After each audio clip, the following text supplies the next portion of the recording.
Contracted service contract employees నుంచి వచ్చామండి. నివేదిక కార్యదర్శి గారు, జిల్లా కార్యదర్శి ప్రవేశపెట్టిన నివేదిక స్థూలంగా ఆమోదిస్తున్నాం. రాష్ట్రం ఇచ్చిన మౌలిక కర్తవ్యాలు మా జిల్లాలో ప్రతి విషయంలోనే అమలు చేస్తున్నాం.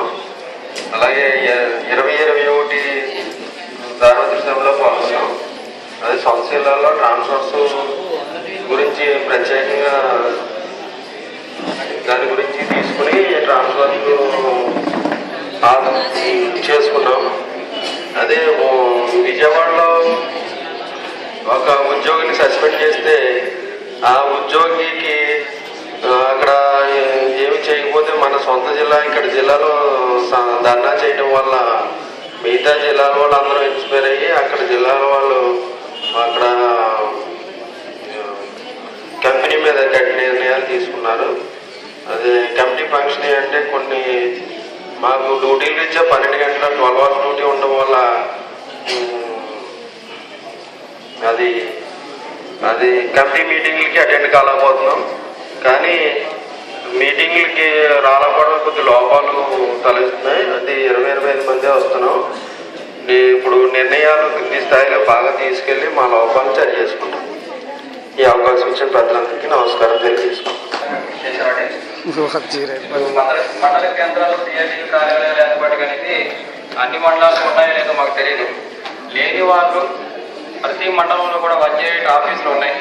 వాటిని ఉపయోగించవలసిందిగా విజ్ఞప్తి చేస్తున్నాం.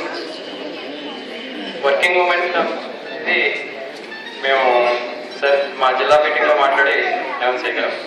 సిఐటి నాయకత్వం వివిధ రంగాల నుంచి కలుపుకుంటూ పోతూ వాళ్ళ క్లాసుల నిర్వహణ దీన్ని చేయడం వల్ల మెంబర్స్లో చైతన్యపరిచి రాజకీయ కృషి కూడా చేయవలసిందిగా మేము తీర్మానం చేసుకున్నాం. స్టడీ సర్కిల్స్ జరుగుతున్నాయి. 2011 సమ్మె సందర్భంగా 6 రోజుల పాటు స్టడీ సర్కిల్ క్లాసులు చేయడం జరిగింది. సమ్మె అనంతరం 2 రోజుల క్లాసు ఒకసారి నిర్వహించడం జరిగింది. హైదరాబాద్లో 2 రోజుల క్లాసులకి 15 మంది మెంబర్స్ వెళ్ళడం జరిగింది.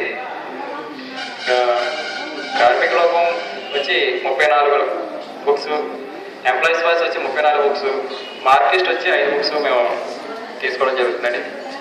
సభ్యత్వం అనేది 2012లో మాకు ఉన్నది మొత్తం 170 మెంబర్స్ వచ్చి 2012లో 160 మెంబర్స్ మేము సభ్యత్వం సేకరించగలిగాం. 2013లో 38 మంది ఇప్పటి వరకు సభ్యత్వాన్ని కట్టారు. మిగిలిన వాళ్ళు కూడా కట్టించడానికి ప్రయత్నం ఈ సభలో చేస్తాం. ప్రభుత్వ విధానాలకు నిరసనలుగా చేయడం అనేది కొంచెం విఫలమయ్యామండి. దాన్ని కూడా కొంచెం సవరించుకుంటాం. నిధుల సేకరణలో కూడా కొంచెం వెనకబడ్డాం. దాన్ని కూడా సవరించుకుంటాం. సంఘీభావాలు అనేది తెలియజేస్తున్నాం ప్రతి టెంట్ దగ్గరికి వెళ్ళి.